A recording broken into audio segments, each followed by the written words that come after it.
How do you get it out of transport mode? It's like a sequence? Yeah, I'm going to do it. Cool. I like it. I like this in black. Actually had a really nice Ford dealer. Yep. This thing's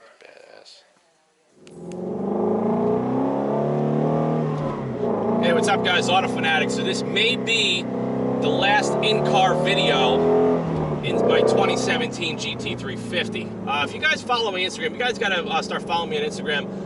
I'm in the process of buying a GT350R. Like the title of the video says, I can't decide if I should jump on a 2019 or go for the 2020. Everybody knows the differences between the 2019 and the 2020. The 2020 is gonna cost a hell of a lot more money, and it's using GT500 front suspension, steering knuckle, and I think a couple other parts. But that's what I'm a little bit concerned about. So I'm gonna pull over in a couple of minutes. I just wanna talk to you guys and tell you guys exactly what's going on and what cars are out there without ADM and what everything would cost for me to do it. But I'm looking to do something immediately. This car is gonna be sold, and pretty much think it's gonna be going to a good home, and that's already sorted out. So I'm gonna pull over in about a minute, and we'll talk more about the 2020 GT350R, because I wanna hear from you guys, especially anybody out there that has a 2020R. I really, really wanna talk to you if you had prior cars, like a 2016, 17, or 18, and what made you get the 2020, and do you guys notice anything significant in the way the car drives, especially the front end. So let me pull over right now, and we'll talk some more. So I just pulled over, was driving the car. It's a little bit easier to talk without the engine roaring. So like I was saying in the intro, the 2017 GT350, the car that pretty much started the Autofanatic channel and the Autofanatic brand, is for sale, and I actually offered it to a very good customer and a fan, and I actually consider him a friend after connecting over 2 years ago.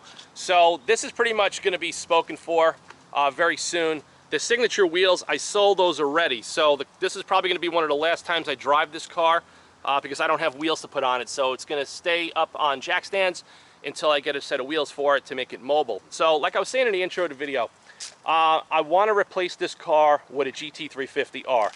Now, I was searching around to a lot of different dealerships all over the place. There's a ton of 2019 Rs that I could buy for under MSRP. Now, if any of you guys are shopping for a GT350R, the price has gone up since 2016, of course. So the MSRP on a 2019 GT350R is $72,900. That's pretty much across the board. Some cars out there, if they don't have the carbon fiber dash panel, they'll be a little bit less. They'll be like around 71, like 395, somewhere in that ballpark. So the situation with the 2019, you know, it's got the Bang & Olufsen stereo system, and they made some changes to the interior and stuff like that. But realistically, the car is relatively the same car that was introduced in 2015. Of course, they made some updates to the MagneRide, and of course, the 2019s do not have the cross-drill rotors anymore, so they took those away, and they have standard rotors going forward. Now, the situation is with a 2019, I could get one for $1,000 to $1,200 under MSRP. I could buy one all day long, any color I want, at several dealerships all across the United States right now, because they're not selling. I think there's a lot of hype right now for the GT500, and everybody's just waiting for that. Or a lot of these dealers, there's a lot of small dealers in parts of the United States that don't have the demographic to buy a Shelby GT350. So what happens, they get the allocation, the car shows up in the inventory, they can't sell it locally, they're a small dealership, they're not very web savvy to advertise the car online, and then someone like me will call them up, make a deal, get the car shipped, and that's where we're at. So regarding the 2020, if you guys are aware of what's going on, the price of the car went up significantly. It's not just $5,000 above the 2019 MSRP, because you have to think about it. I could get a 2019 for under MSRP. So there's about a $10,000 difference between me going for a 2019 or getting a 2020. The situation is, I called a couple of dealerships for a 2020. They're asking $20,000 to $35,000 ADM over sticker price. That's out of control. I would never ever do that. So the question I want to ask you guys, especially anybody that watches my channel and has a GT350, whether it's a 2019 or a 2020, they changed the steering knuckle to a GT500. They changed it to a GT500 steering rack, also with GT500 programming of the steering. So the situation is, I'll put some suspension photos of the car up now. When they change the steering geometry, they're changing the Ackerman angle, they're changing the caster angle. There's a lot of changes that are going to happen to the front end of this car that may or may not let it drive the way some of us are used to. Now, pretty much the GT350 and 350R since inception are relatively the same cars, okay? Minus the carbon fiber wheels, the horsepower is the same. Of course, there's a resonator delete in the exhaust, so it becomes a little louder. You're saving a little weight with, of course, the wheels. You got the Pilot Sport Cup 2 tires, which now come on the 2019 standard GT350s, and of course the rear seat delete. So the situation is, side by side, the cars relatively perform the same, except the R's that I've driven are much more reactive. They tramline a little bit more, but a lot of that is really because the front end alignment. There's a difference between the factory GT350 runs 0-degree front toe. The GT350R is running a little bit of toe out. When the wheels push out, it makes the car turn in quicker, it makes the car more reactive, but it also makes it a little bit of a challenge to drive on some streets that have the crowns in the road. So between the alignment settings, you could take a 350, you could put the Sport Cup 2 tires on it, you could put a track alignment on that car, and relatively, I think, in the hands of the capable driver, they're going to perform pretty damn similar either way. And if you put like lighter wheels in to reduce the unsprung weight. So the situation is, the new 2020 is going to be using the 5.2 liter block from the GT500, which of course is supercharged. GT500 is going to be the standard cross plane design, and the flat plane is going to be reserved for the GT350R, of course. Now, a lot of guys are talking. I'm not even going to get into a video right now and discuss about guys blowing up their engines. That's just a totally different direction I don't even want to go into now. So they're using the new block because of deficiencies that they found in oil circulation and cooling. So the thicker passages in the cast block are going to make the block heavier. Block's heavier, now you have more weight over the front axle. Has that been compensated with the new steering knuckle and revised steering geometry? Now, I've driven a lot of S550 Mustangs and GT350s that had superchargers and turbochargers. As soon as you add more weight to the front of this car, it does not feel the same.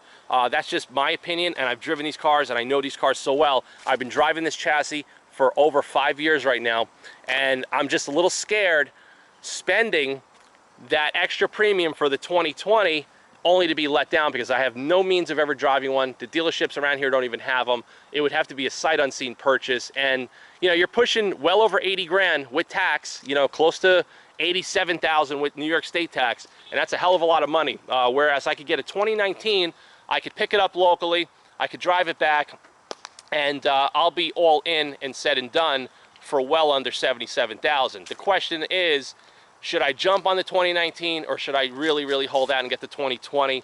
I want to hear from you guys, so if anybody out there has got a 2020, please let me know how you love the car, how the car feels, how does it compare to the prior generation and different suspension geometry that all of us love about the GT350 platform.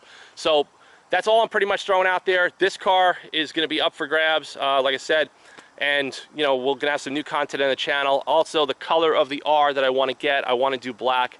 I've always owned black cars. This was the first red modern car I've ever owned in my life, and like I said, I had my fun with it. Started up the channel, got great content and fans around the world. I think it's time to move on to the next chapter.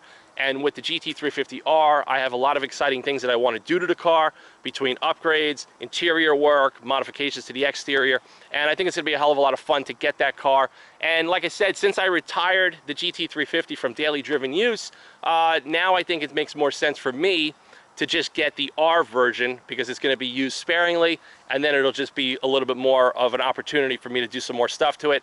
Also, I'm part of a specialty car club now, and I'm also going to possibly take that car on the track probably in the spring of 2020. Also, if you guys follow my channel, you do know I ordered a 2020 C8 Corvette. The C8 Corvette, I already spec'd it out. It's going to be in red with black and red interior. I don't know when that car is coming, possibly sometime in the summer of 2020. So I think by having the 2020 or 2019 R and a C8 Corvette. It's going to be some pretty damn cool cars that I have as far as performance sports cars alongside my Alfa Romeo Giulia Quadrifoglio. So please post your comments below.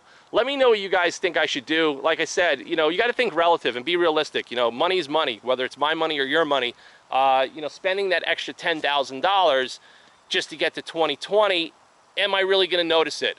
Is it going to be really like something that I'm going to say, wow, it's really worth it? A lot of talk and chatter on the forums regarding the 2020 GT350R. They didn't put carbon ceramic brakes.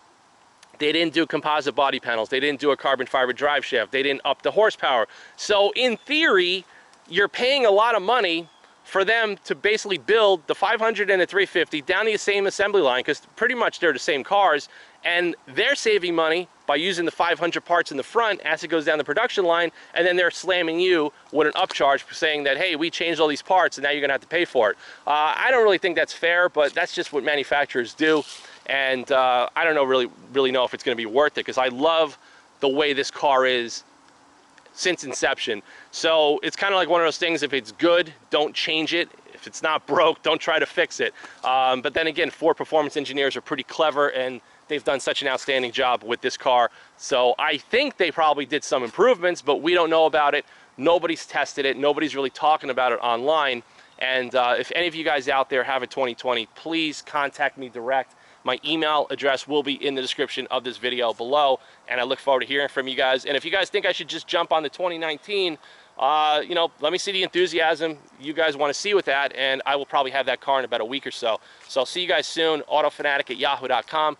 Stay tuned to the channel for more automotive content, and set your notifications for the next automotive video. And I'll see you guys soon.